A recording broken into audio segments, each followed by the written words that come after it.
कल मोहन भागवत एक मुस्लिम मंच को संबोधित करते हुए उन्होंने कहा था कि जो मुसलमानों को भारत से पाकिस्तान भेजने की बात करता है वह हिंदुत्व के खिलाफ है, वह हिंदू नहीं है। जो लिंचिंग की बात करता है, जो लिंचिंग करता है वह हिंदुत्व के खिलाफ है, वह हिंदू नहीं है। आज एक वीडियो वायरल हो रहा है बीजेपी के प्रवक्ता और करनी सेना के प्रमुख सूरजपाल अमू का, जो एक हरियाणा में एक महापंचायत को संबोधित करते हुए एक विवादित बयान दिया हुआ है।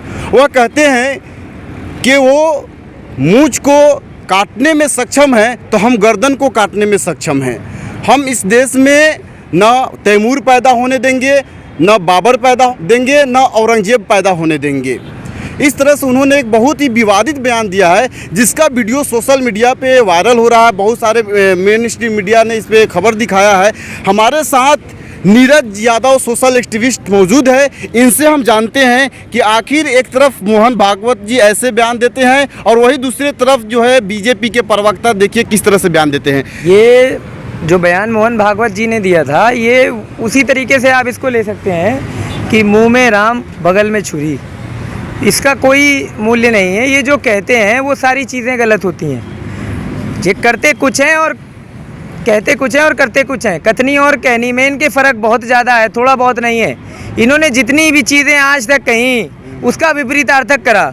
चुनाव आने वाले हैं उत्तर प्रदेश, उत्तराखंड, पंजाब में, तो इनके बयान ऐसे अब चालू हो जाएंगे। एक तरफ ये संघ के प्रमुख हैं, ये बयान दे रहे हैं कि सबका डीएनए एक है, सब लोग एक हैं, देश को एक साथ जोड़ना चाह रहे हैं। और वहीं इनकी पार्टी के प्रवक्ता इस प्रकार से बयान देते हैं कि किसी बाबर को नहीं पैदा होने देंगे, किसी औरंगजेब और किसी तैमूर को नहीं पैदा होने देंगे।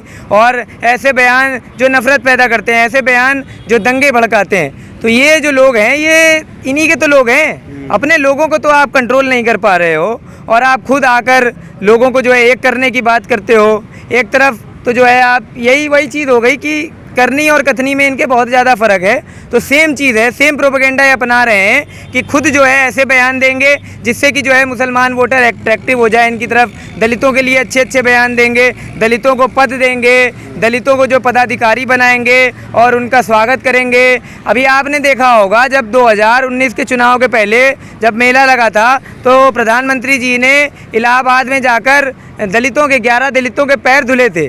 फिर उसके बाद भूल गए दलितों को, फिर नहीं कभी पैर धुलने गए, सिर्फ एक दिन पैर धुलना था आपको। उसके बाद दलितों के संग क्या शोषण हुआ, किस प्रकार से उनके संग जो है आपराधिक मुकदमे दायर करे गए, किस प्रकार से उनके हक नहीं उन्हें मिले, किस प्रकार से उनको जो है समाज से बिल्कुल बदतर स्थिति पैदा कर दी गई। तो यही हाल है, पूरे देश का यही हाल है। मुसलमान वर्ग के संग इतनी बदतमीजियाँ करी गई।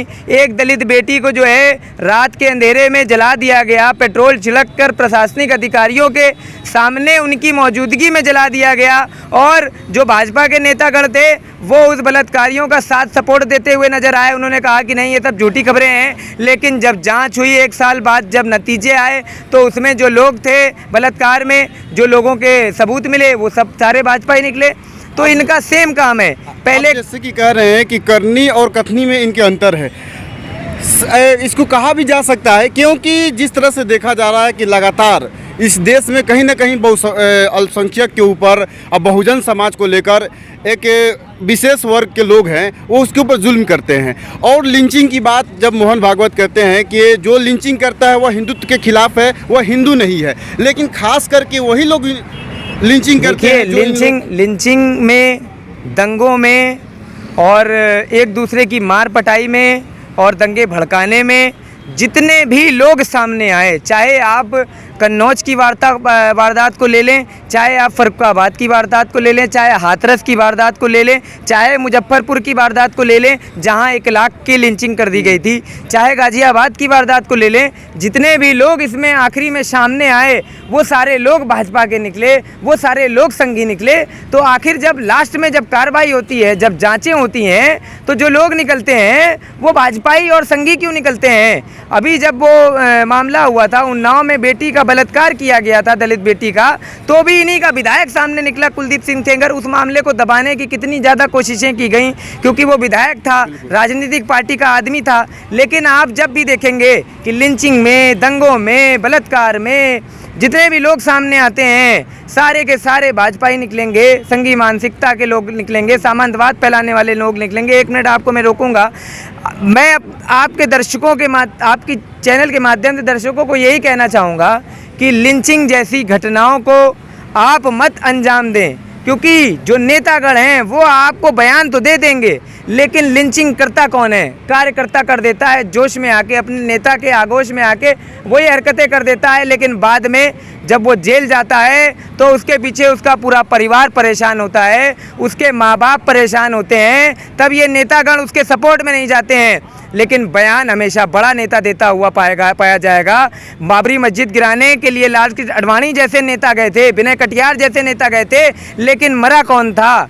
कार सेवक किसको कहा गया? मरे तो आम जनता थी ना, जो भीड़ का हिस्सा थी वो मरी थी।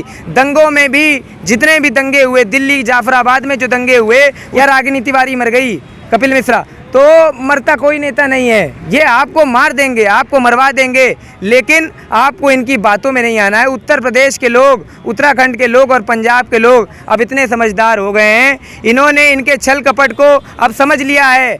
अब ये किसी भी मुद्दे पर भटकेंगे नहीं, किसी भी मुद्दे पर लड़ेंगे नहीं, झगड़ेंगे नहीं। लिंचिंग की बात अगर कोई करता है तो उसको पुलिस के हवाले करा जाएगा, झगड़े की कोई वारदात को अंजाम नहीं दिया जाएगा। जैसा कि नीरज जी कह रहे हैं कि जब लिंचिंग होता है या कहीं भी दंगे होते हैं तो उसमें चाहे किसी भी मजहब का हो, किसी भी धर्म का हो, मरता है गरीब, बिल्कुल गरीब मरता है। और जो नेता जो है वो केवल मंच से बयान दे देते हैं, बड़े बड़े बयान देते हैं, उकसाने वाले बयान देते हैं, भड़काने वाले बयान देते हैं, लेकिन जो मरता है वो होता है गरीब होता है। इस वीडियो के माध्यम से प्रशासन से मैं एक रिक्वेस्ट करता हूं कि जिस तरह से सूरजपाल अम्मू और राम जो गोपाल नाम का जो लड़का है जिस तरह से विवादित बयान दे रहा है, तो वैसे विवादित बयान देने वाले गिरफ्तारी होनी चाहिए और सख्त से सख्त उनको सज़ा होनी चाहिए। और इस देश में हम सब अमन चाहते हैं, हम सब इस देश में भाईचारा चाहते हैं, इस देश का हम विकास चाहते हैं। किसी ने कहा है कि हम एक ऐसा गुलदान चाहते हैं, भारत को हम दुनिया का सुल्तान बनाना चाहते हैं, हर मज़हब के लोग बेखौफ जिए, ऐसा हिंदुस्तान बनाना चाहते हैं। तो ऐसा हम हिंदुस्तान बनाना चाहते हैं जहां पे हर मज़हब के लोग बेखौफ जिए। ऐसा ना हो कि हम किसी दूसरे धर्म वाले को हम कटाक्ष करें, उसको हम लिंचिंग करें। ये ना तो संविधान किसी को ये इजाज़त देता है, ना किसी का धर्म इजाज़त देता है। चलिए शुक्रिया। ये वीडियो आपको कैसी लगी? प्लीज़ इस वीडियो को ज़्यादा से ज़्यादा शेयर कीजिए। फिर मिलते हैं अगली वीडियो में।